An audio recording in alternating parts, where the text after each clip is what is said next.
Hi, everyone, and thank you for attending our webinar today. I'm Alex Hampton. I'm a professor here at the Department for the Study of Religion at U of T, and welcome to our lecture recital.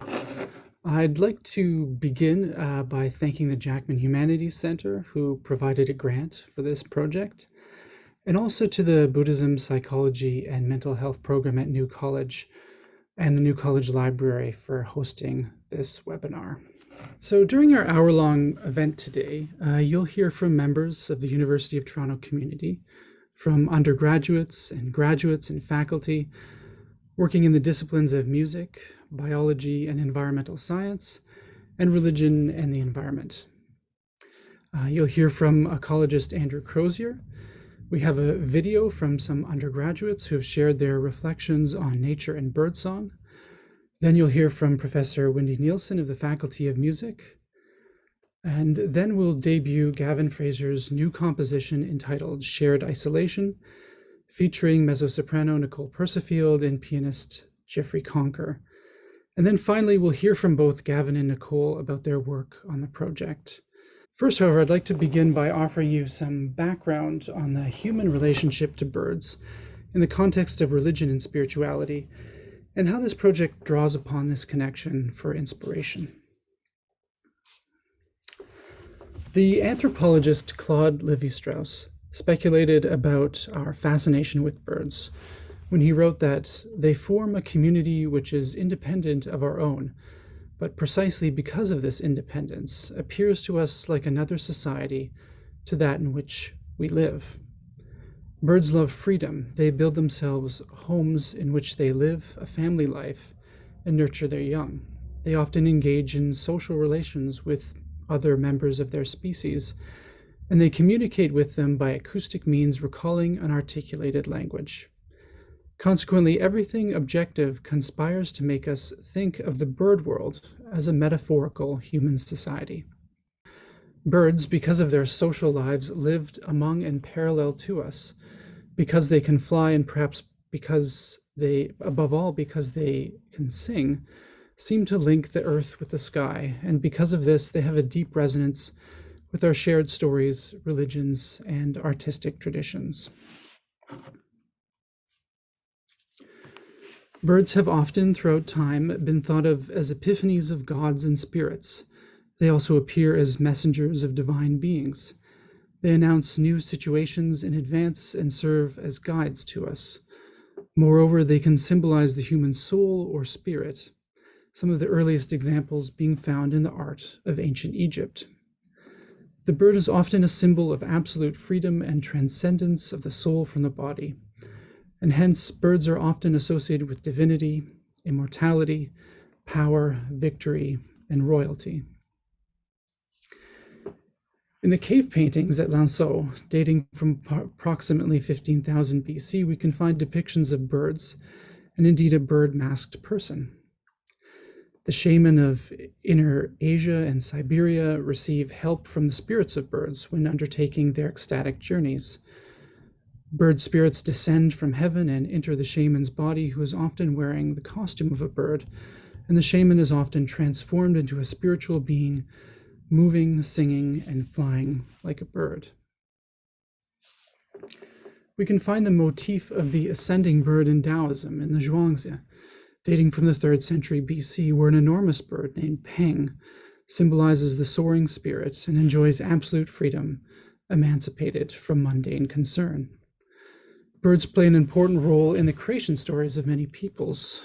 The motif of a diving bird who, in the beginning, when only water exists, retrieves from the bottom of a primeval ocean the first particle of soil from which land grows, is a theme present in the indigenous traditions of Central Asia, Indonesia, Polynesia, and North America. In the creation story of the Haida people, the raven symbolizes creation, knowledge, and the complexity of existence, and is also something of a trickster. According to Haida legend, one day alone on a beach, he found an extraordinary clamshell, and protruding from it a number of small creatures. The raven coaxed them to leave this shell and join him in this wonderful world. Hesitant at first, but eventually overcome by their curiosity, the little creatures emerged from the clamshell to become the first Haida. As an epiphany of God, a demiurge, or a mythical ancestor, birds appear in the beginning of the world. They announce the creation of the universe, or the founding of a people, a dynasty, or a nation. In Islamic literature and folklore, the souls of the dead often remain as birds until Judgment Day, something we find in Attar's famous epic, The Conversation of the Birds. In Buddhism, the peacock, the owl, and other birds appear as epiphanies of bodhisattvas, preaching messages of enlightenment and compassion. In Judaism, the eagle is an epiphany of the power of God, but also symbolic of human hope for eternal life.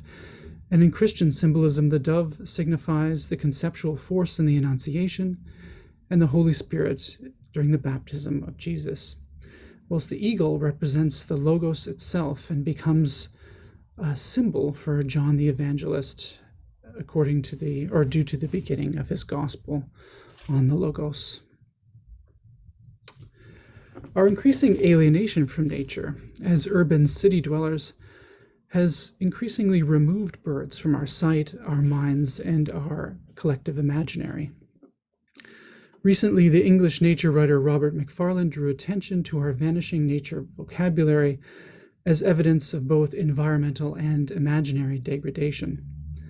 This was evinced with the decision of the Oxford Junior Dictionary to delete hordes of nature words recently, including those of bird species, and replace them with definitions such as attachment, blog, celebrity, cut and paste, and voicemail. The bird, its freedom and its capacity to give our affective feelings of connection to the natural world and the forces that constitute its expression, is key to the tradition that inspires this project.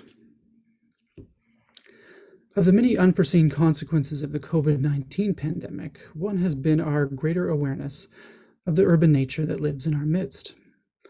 Biophony, the music of birds, is usually drowned out of our soundscapes by anthropophony, the collective sound that humans make, which often hides biophony.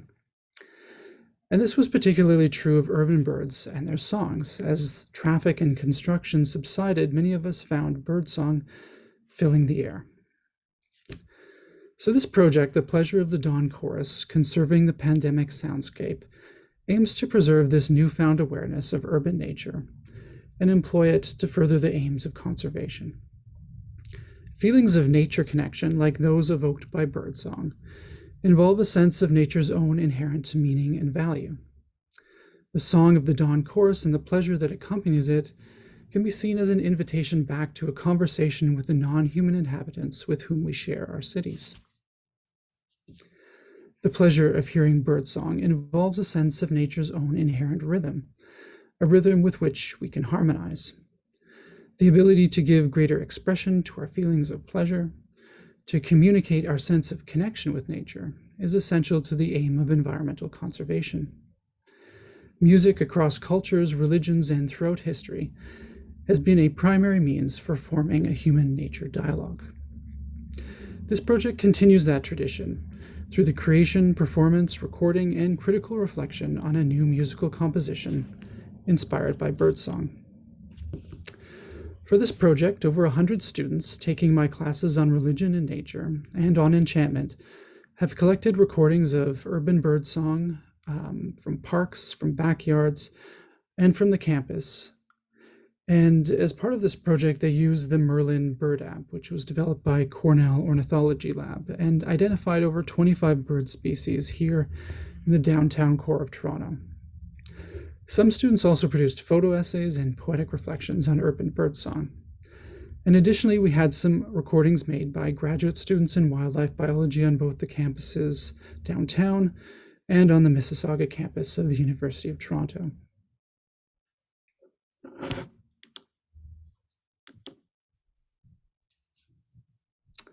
The next stage of the process involved students from the Faculty of Music here at the University of Toronto. They musically analyzed and transcribed the birdsong that was recorded by students into musical notation. So here you can see something of that process illustrated by a spectrograph, which is a rendering of birdsong, then translated into musical notation, and then that inspires the composition itself. These transcriptions, along with students' reflections, were used to inform the composition, which Gavin will speak about later. And then the composition was recorded at the Faculty of Music. It expresses themes related to the rediscovery of biophony in the context of the pandemic. And these are themes that both Gavin Fraser and our mezzo-soprano Nicole Persifield will reflect upon in their talks. Important to the music and to the project in general is that it expresses the hope that this renewed connection that so many of us experience in the context of the lockdowns can be maintained as we emerge from the pandemic itself. So that's all from me. And next you'll hear now from Andrew Crozier, who will tell you about birds and urban birds from the perspective of conservation and ecology. All right, so thank you very much for that. As Dr. Hampton said, my name's Andrew, and thank you all so much for taking the time to listen to our lecture recital today. Over the next few minutes, I'll be talking to you about my contribution to the Dawn Course project, being urban birdwatching in Toronto.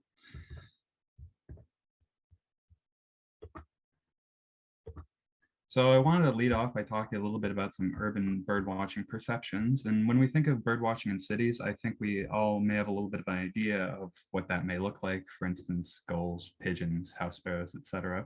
And for the most part, that is true. The urban environments that we create allow for a few species which are able to survive and thrive within these artificial ecosystems. Cities can still host a surprising amount of diversity depending on the time of year and if you know where to look. So just to illustrate that, the city of Toronto hosts approximately 350 different species of birds throughout the course of a given year, both residential and migratory. And here I've included just a couple species that it's possible to see in the city. Yes, you can see snowy owls. You can also see yellow warblers, piping plovers, scarlet tanagers, and many more. And this begs the question, well, why does Toronto see such a surprising amount of diversity? And the answer to that is Toronto is special, specifically with respect to the geographic location in which the city is situated. Now here, to illustrate that, I've included a diagram of North America highlighting Toronto. And as you can see, it is nestled in between two of Canada's four major flyways, the Atlantic and Mississippi Flyway. Well, what exactly is a flyway? A flyway is a major migration route, a bird superhighway that thousands of species use to travel from place to place on their way to their nesting, breeding, and wintering grounds. Now, most of the species that use these flyways in Canada are destined for either the boreal forest or high Arctic regions to lay their eggs and raise their young. Those two areas encompass approximately 270 million hectares of land, which is roughly 55% of Canada's total landmass. Now, generally categorized, those four flyways are named after the geographic region in which the migration route is situated in, and those are the Atlantic, Mississippi, Central, and Pacific flyways. Now, there is overlap with which species use which flyway, depending on multiple factors, such as their distribution. But in the context of Toronto, approximately 325 different species use the Mississippi flyway, including the great blue heron and the Baltimore oriole, while 500 use the piping plover and the ruby-throated hummingbird. So even with that overlap, still approximately over 300 different species will pass through Toronto at some point during their migration. Now, I talked a little bit about what you can see in the city and why you can see it in the city. I wanted to talk a little bit about where you can actually see it in the city. So I've included some of my favorite bird watching spots and that I've been to that I know have a lot of biodiversity, and with the weather getting nicer and spring migration almost in full swing, these parks are going to be absolutely packed in the next few weeks. So the first is High Park right off of Bloor Street, Colonel Samuel Smith Park behind the Humber Lakeshore campus, Humber Bay East Park right off of Lakeshore, and finally way out in the East End, Tommy Thompson Park, which is a very large park. And if you go, you have to devote most of a day, and it'll involve a lot of walking. So bringing a bike would be a good idea. These next few slides may be a little bit of a tone shift from the rest of the presentation, but I couldn't talk to you about birds without talking to you about some of the conservation issues that they face. In North America alone, it is estimated that approximately 2.9 billion birds have been lost in North America since the 1970s, and that's 2.9 billion individuals that have not been replaced with annual breeding.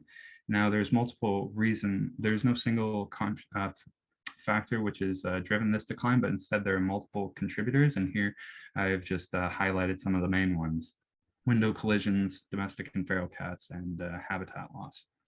In North America alone, it is estimated that approximately 1 billion birds die a year from window collisions. They don't see the reflection as an obstacle, and instead see it as a continuous flight path and don't alter course. In the city of Toronto, approximately 1 million birds die a year from these collisions. Habitat loss is another big one. Approximately 39% of all usable land mass on the planet has been converted to either residential or industrial purposes, and that takes away habitat from other species that need it. And an incredibly disproportionately large impact is domestic and feral cats. They can influence these populations not only by directly killing them, but also indirectly by altering bird behavior, by changing places where they forage, how long they choose to forage. And it's even been shown that the stress from these interactions reduces the number of offspring that they produce altogether. In the continental United States, approximately 1.4 to 1.7 billion birds are killed each year just by cats alone.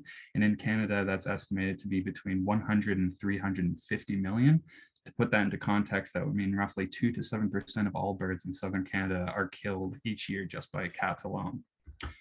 Now, I know that may have been a little bleak, but I just want to say that there are things that we can do ourselves to help despite these conservation issues, and those can be as simple as installing collision tape on our windows to break up that reflection. They come in a variety of styles, from rolls of tape to full decals that go over the entire window. They come at a variety of price points. There's many videos that we can look up to install them properly. Keeping our cats indoors, or if we absolutely have to let them outside, don't let them out during dusk or dawn, because that's when a lot of bird species are out foraging. Or even something as putting a bell around their neck to make them more noticeable has been shown to reduce these domestic killings. And finally, donating your time and money to the reputable conservation organizations that aim to conserve avian biodiversity. Here I've just listed a couple that I know of personally that aim to do just that. The Toronto Region Conservation Authority, they have a lot of parks and conservation areas under their jurisdiction. Birds Canada, a leading conservation organization in Canada, and the Cornell Lab of Ornithology, based out of New York, performs all manner of avian research, and they're a world-renowned institution for it. And I wanted to leave you off by saying thank you all so much for taking the time to come and listen to our recital today. I wanted to leave you with some bird watching resources if you want to get out into your local communities and do some urban bird watching. And if you can't get this right now, the talk will be recorded and uploaded at a later date, I believe, or if you want to screenshot it, feel free. Thank you so much. Thanks so much, Andrew. And next, we're going to hear from Wendy Nielsen of the Faculty of Music. So go ahead, Wendy. Thanks so much. Pleasure to be part of this project, and I would say that I've been peripherally part of this project because my student Nicole Persifield has initiated and been such a vital part of this, and it's been my pleasure to have some involvement. Being a great bird lover myself, I'm very excited to hear all this information today as well. As a voice teacher and as a former performer, I think one of the most delightful compliments a singer can get is you sing like a bird. And from the time that we're small children, that is just a wonderful compliment to have said to you as a child, and as a grown-up too. I'm sure Nicole would agree. So why do we say that? Why do we say that it's wonderful to sing like a bird? Well, because birds bring us so much joy, because they sing with tremendous freedom, naturally, beautifully, easily, without any perceived effort. And that is certainly the goal of, I think, every singer, from classical Western singers like Nicole and myself, to country singers, to jazz singers. We want our message and the music to be conveyed easily and beautifully. So we are different than the birds in that we have words, and you'll hear in Gavin's beautiful piece that there are sounds and hints at words. It's quite an evocative melding of the human voice and the bird voice. So we as humans usually have words to express, and the birds, of course, do not. But we still can hear emotion in birdsong. That's certainly my experience, and I think that there's a connection there because as singers, we do have text most of the time, but the text is something that's on the surface. Below that is the music, and it's through the music that we hear meaning. We get the deep meaning, we get the subtext, we get the actual feelings, the emotions. And as singers, we're trained to be as free as we possibly can so that the emotion comes through. It's important to hear text, but it's the emotion. And I think in the same way that we can project onto birdsong whatever we need that day, whether you hear a bird song and you think, that's making me long for spring, or it's making me think about a certain time in my life. The song has been the same, but we project what we need to as the listener, and that is something that singers work toward all the time. We train to allow that kind of freedom, to have that level of expression. Whether it's we do this with the bird song, as I said, to sort of reflect and project onto that, whatever the message is we need to hear that day. I wanted to talk a little bit today about, I was thinking about birds in classical vocal music, and as a former opera singer, of course, there were many operatic examples that came to mind. And unfortunately, I don't have time to play those for you today, but I would invite you to check them out. And interestingly, as in the same way that this project was evocative of isolation during COVID, it's interesting how often composers choose birdsong to portray, and you'll hear in a couple of these examples that I'm speaking about. The first opera is I Pagliacci by Leoncavallo, and in this opera, the young woman Nedda, who is in an abusive marriage and has just had a big confrontation with her husband. We are taken immediately to, we hear about her anxiety, and then she looks up in the sky and she sees these flocks of birds sweeping in the sky. And the composer, Leoncavallo, has created within the orchestral score the sound of the sweeping flocks of birds. And she attempts to sing along with them in this aria, attempts to mirror them and mimic them. And it's one of those songs that just absolutely lifts you up, and you can completely hear the birds in the orchestral music. And she is yearning, she is feeling isolated from her marriage, trying to find hope, and has a couple of moments of hope with these beautiful birds. The other aria I want to talk about is from Mephistopheles, which is based on the Goethe Faust legend. This is by Boito, and the character Marguerite is in prison for having killed both her mother and her child, and she's clearly in a deep mental state. In this aria, L'altra notte al fondo al mare, she wishes for her soul to fly away like the forest sparrow. And in the aria, she imitates the call of the sparrow. And the flute also takes part in this imitative bird song. Again, isolated, in prison, with the hope of this bird imagery. Thirdly, by Granados, from his opera Goyescos, based on the paintings of Goya, The Maiden and the Nightingale. This is very present in my mind, as one of my students is going to sing this aria on her recital shortly. And again, the composer finds a way to be imitative of the birds. The nightingale, interestingly, symbolizes beauty and melody. They're a nocturnal bird, and they're connected in a sort of mysticism. I'm sure we've all heard about nightingales and the properties associated with them. And they have very intricate melodies, and you can hear this in this particular music. Again, this character is in isolation, yearning to be reunited a lover. And finally, probably one of the most well-known love duets in all of opera is Papageno and Papagena from the Magic Flute, and happens near the end of the opera. And the Birdman, Papageno, for the whole opera has been yearning to find a mate. And he captures birds for the Queen of the Night. He often has a cage, and he has panpipes that he uses to call the birds to capture them. We never quite find out what the Queen of the Night does with those birds. It's probably best we don't know, because she's not the nicest of operatic characters. But Papageno is definitely charming.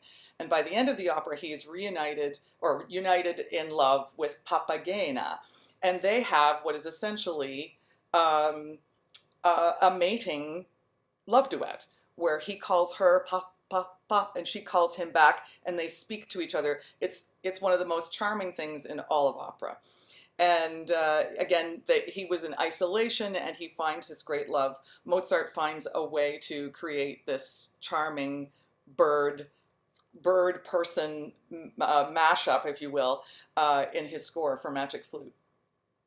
And just in closing, I just wanted to say I'm thrilled to see all those tips, Andrew, because I'm a country girl from New Brunswick, and whenever I'm able, I sneak back there, where there's considerably more bird life than there is in downtown Toronto. However, my husband and I have been fortunate enough to see lots of bird life in Toronto, and we often wander up into Rosedale above Bloor early spring, knowing if we just heard one cardinal, it would just lift it all. And so we're always on the hunt for the cardinals. And the other day we had 2 house finches on our balcony on a date. Clearly they were not close together, but they were definitely interacting. And my other thing is, so year round from my condo, I can see the red-tailed hawks swooping. It's so liberating to watch and exciting to watch them do that. And one year we saw a nest in the giant letter O of what was then the Primrose Hotel, because we knew they kept flying, and we got the binoculars out, and there they were, right in the little dip of the bottom of the O. It was so exciting to see that. So I feel that even in for me, a city which is not my, it's my happy place because I get to do what I love to do here, but certainly having grown up in the countryside and grown up more in nature, I'm always thrilled to connect with it here in the city. And I've been thrilled to be part of this project. I congratulate Gavin and Nicole and the whole team on creating such a compelling project. Thank you. Thanks so much, Wendy. Now I'd like to play for everyone 2 videos. The first is a set of student reflections from this year, from the courses that I've taught on religion and nature. And these are some of the students reading their own or other students' reflections on encountering nature in the city, and how listening for birdsong changes their perspective on nature.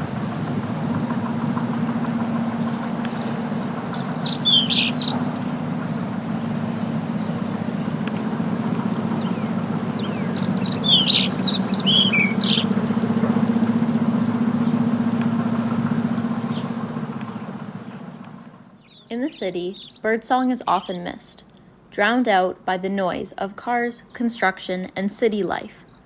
In fact, nature is usually so overlooked that one might not even think it's there at all. But really, there is nature all around us. We just have to take the opportunity to notice it. After all, how often do we pause with the sole intention of listening to nature? Maybe never.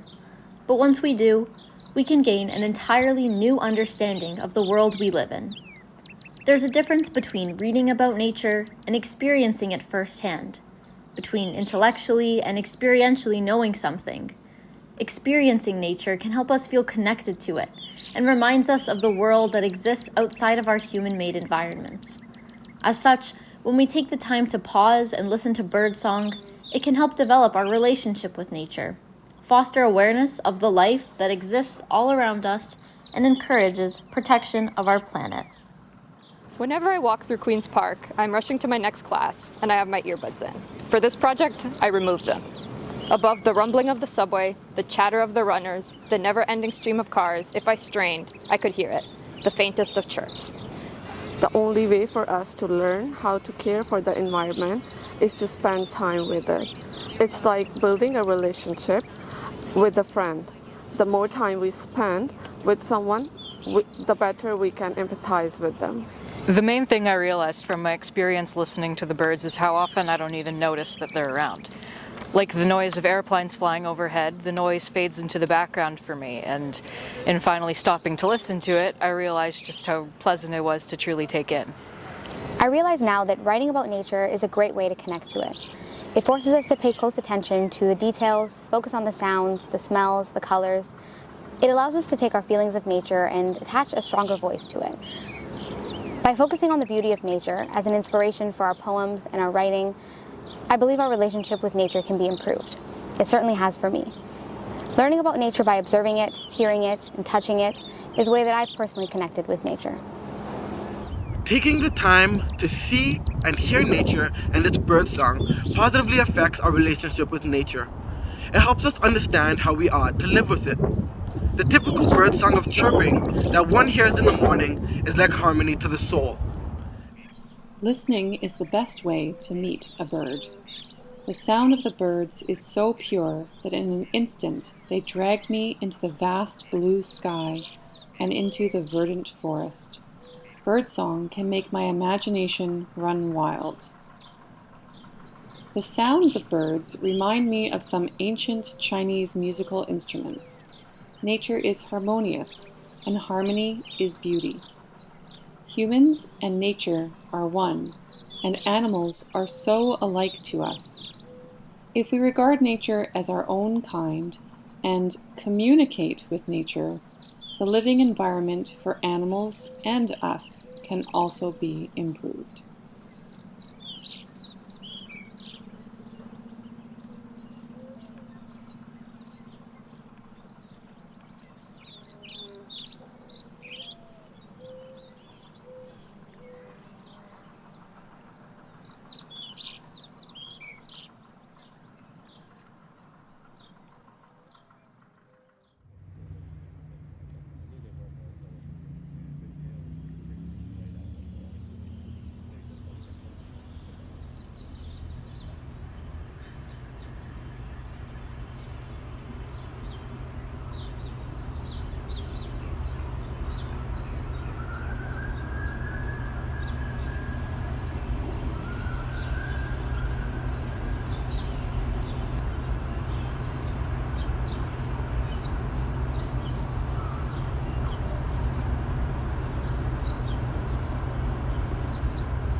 Well, that was just wonderful. I hope you all enjoyed that.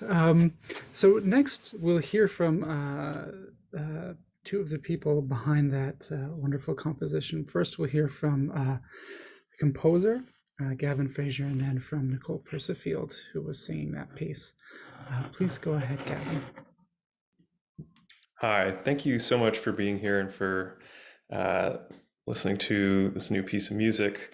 I'm so fortunate to be a part of this project. My name is Gavin, and today I want to talk to you a little bit about the piece and why I was sort of interested in what things were kind of came out to me when thinking about the dawn chorus. So first off, I want to talk about why the dawn chorus is interesting to me compositionally, especially right now during a pandemic. I want to talk about the compositional process of the piece, and then also sort of the human and nature connection and communication expressed through this piece of music. So, why is dawn chorus interesting right now? I feel like maybe it's just me, but I feel like a lot of us can relate to either having spent an all-nighter working, which I do a lot when I'm composing, or you have to get up really, really early for a flight or something like that. And it's sort of a disorienting place to be. And then something magical happens, and right before dawn, you hear these sounds. And it's, of course, it's the birds waking up and calling out. And honestly, every time I hear that, it just fills me with joy, no matter how sleep deprived I am.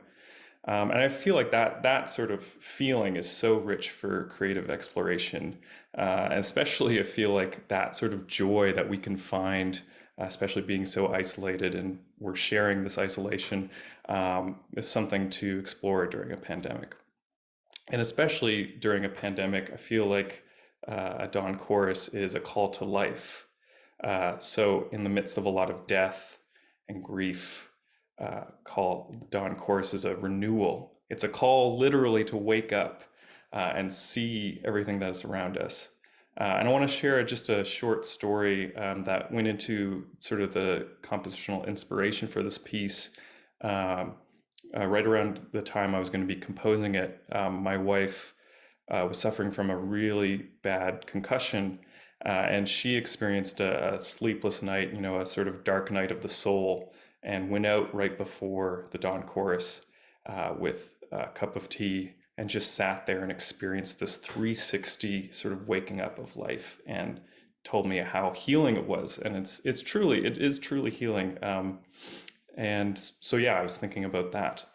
And I think also the pandemic has made us all aware of more issues. We're having to literally sit with ourselves, sit with our society. We can't really do too much. So, these issues of conservation, environmentalism, and thinking about how we can sort of honor and protect and expand nature in our urban dwellings and environments was something I was also thinking about. And I'm going to speak about that a little bit later.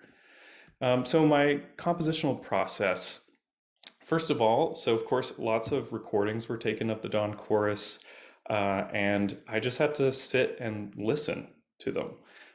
So I get a really nice job. I just get to sit and listen to beautiful bird songs. But I'd say in the process, this was the part of the creative process that took the longest, that I spent the most time on. So it was really just immersing myself within these sounds. It's a very sort of meditative process. And then the next part of the process is imagining what I can do with this. What do I add to it? It's already beautiful, it already exists. There's nothing I have to do for that. So it really was sort of, how do I make a piece of music inspired by the dawn chorus, inspired by birdsong, and how do I honor it? And then next was sort of creating the music, actually doing the physical work of creating it, and sort of all of that is being sort of filtered through the pandemic experience. So with my music, in general, my music deals with journeying. So I like to create journeys. So starting in one place and ending in another. But I also like to use sort of one or two core motivic ideas, so melodies or harmony that exist throughout the whole piece. So that was great. That really sort of worked with the dawn chorus, because the dawn chorus is a journey. There is a sort of beginning, this middle, and it ends somewhere else. And this is very much akin to, say, like storytelling, which is something I'm also very interested in and inspired by. So a character who goes through a journey, an adventure, who changes, but by the end of it, they're still the same character. So that was sort of, I was thinking about that with motivic material and all that. And then the challenge came in, how am I going to compress a journey which is quite long, a few hours long? How do I compress that into an 8-minute piece and still express the affect and the experience of the dawn chorus? And how I did that was, of course, all of the material you hear in the piece, the melodies, they're all inspired by specific bird songs from the recordings. But I had to create melodies and motifs that didn't only quote the nature, but were inspired by the experience of it. So that included, fragmenting some of the melodies, elongating some of the melodies, and creating this sort of soundscape where they can exist and communicate with one another. You'll hear, like you heard in the beginning, the first sounds that Nicole makes aren't actually related to bird songs at all, but actually wind in the beginning of the morning. So just creating that sort of sound stage almost for these elements to play with each other. And the human and nature connection expressed through the composition. I mean, literally, there's a conversation happening between the two musicians, between the singer and the pianist, and it's a call and response, like between birds, which actually makes the piece surprisingly difficult because they don't share any sort of rhythms that happen at the same time. They're always sort of playing between their spaces, which was a lot of fun for me to write and very hard for them to learn. But they did it so well, and I'm so happy with how it turned out. And it's also, through that, I'm trying to kind of symbolize and create art out of the character of nature. So that's sort of like our whole experience. This whole project is really sort of this human nature conversation, because we're making this art about nature, and really this is something that's been going on for a long time, as Wendy Nielsen was talking about. Composing music using birdsong has a long tradition cross-culturally, but I feel like this is one way of exploring a respectful human and nature connection. We are including ourselves within nature without taking away from nature, which is, of course, in our urbanization and all that, we've taken a lot away from nature. So making music, making art, thinking about nature, being surrounded by nature while making art is, I feel like, a very respectful human nature connection. And then through this immersion, for me, really, it made me more aware of the beauty of nature, especially when we're stuck inside we can't go anywhere. Just becoming a lot more present in the urban experience of wanting nature to be there, because I feel like we can forget that nature exists.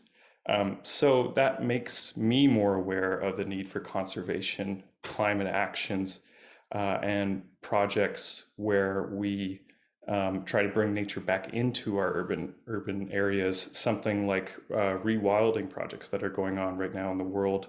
You look at cities like Singapore that are really trying to create much more greenery, much more space for nature to just exist within the structures that we built for human life, and balance that a little bit more, because we really do live in a society and in these cities that are very unbalanced.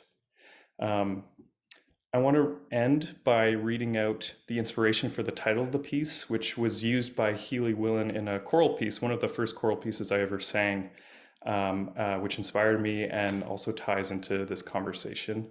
And the text comes from Song of Songs. Rise up, my love, my fair one, and come away. For lo, the winter is past, the rain is over and gone. The flowers appear upon the earth. The time of singing of birds is come. Arise, my love, my fair one, and come away. Thank you so much. Thanks so much, Gavin. It's been a real pleasure for me to have a change of pace and work with the creation of art, as opposed to just writing about it, which is what I usually do. So lastly, we'll hear from our mezzo-soprano Nicole Persifield and her reflections on working on this piece.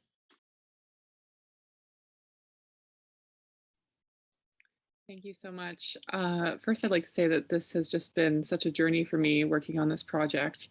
And I feel very privileged to have a wonderful team to work with together on it. And I feel like I have learned so much from everyone involved. And I think just here at the University of Toronto, we just have a great space in which to do that. So I'm very, very grateful for that. On a personal note, you may have noticed that I was expecting in the video. And I will say that our new daughter very much enjoys listening to birds and looking at some of the birds that we have some beautiful stained glass on our windows. So that's a nice little aspect of the project that seems to continue, will continue past its own performance. So I'm going to get started here. Over the course of 2 decades, ornithologists and birders alike have noticed a change in the song of white-throated sparrows across Canada. Typically, white-throated sparrows calls end in a triplet pattern. Oh, my sweet Canada, Canada, Canada.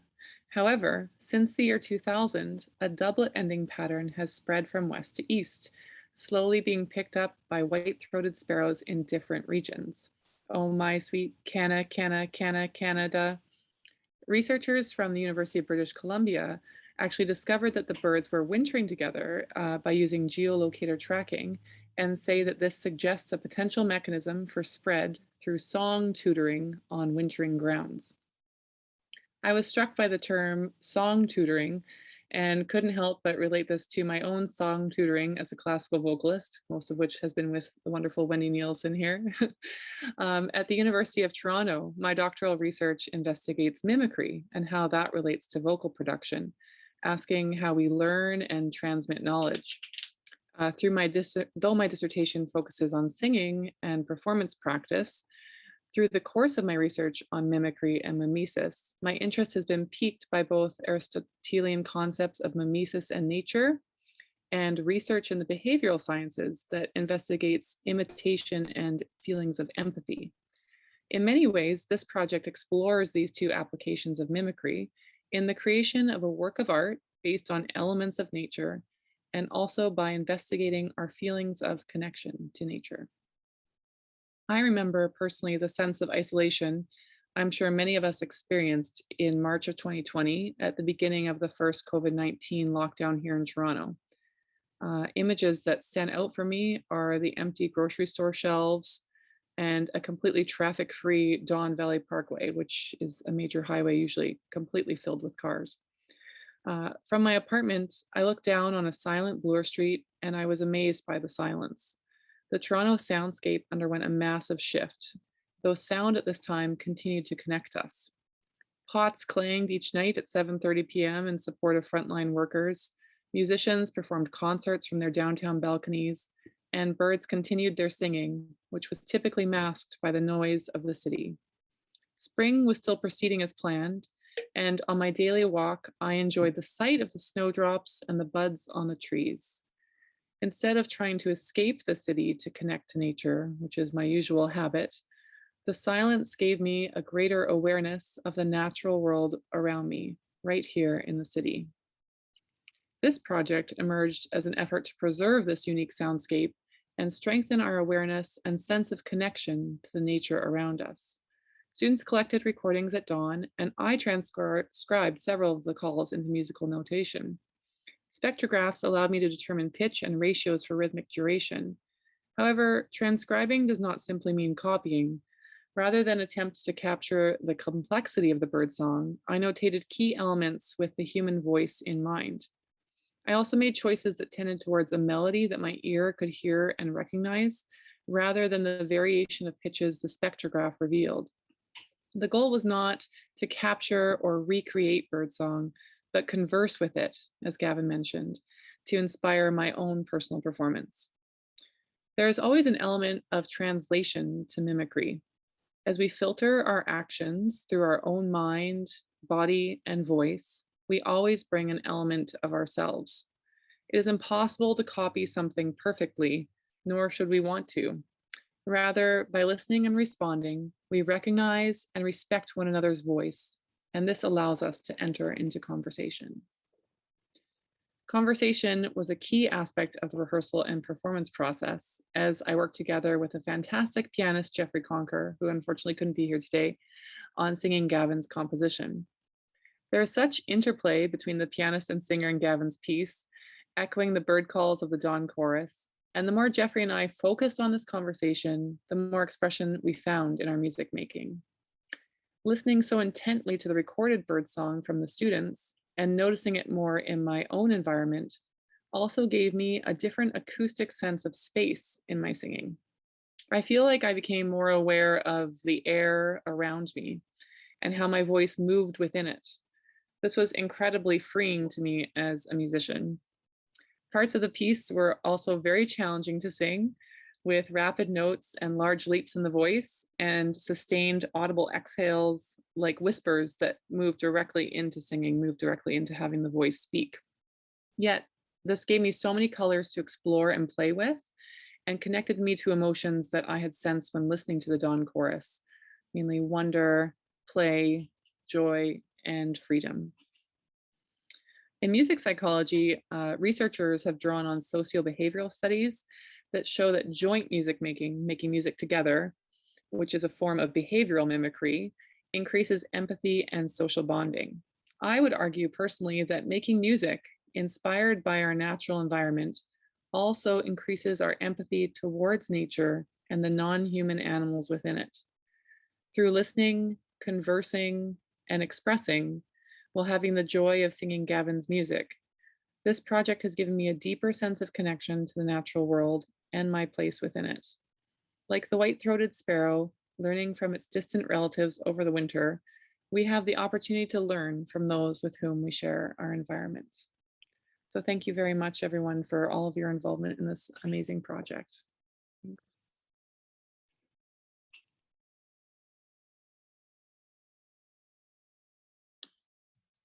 Thanks so much, Nicole, for those reflections.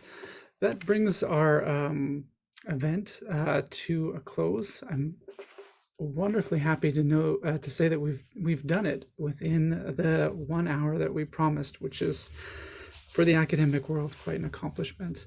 I'd like to give a thanks to the students that were involved in this project in my classes and who volunteered to do some extra work on it.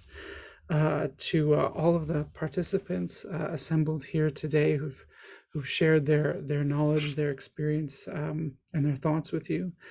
To the Jackman Humanities Institute, which provided the funding for this project, and again to Michaela and the New College Library and Francis Garrett for their support in hosting this webinar, and of course to all of you for tuning in on a Friday afternoon to share the music that has been made through this project.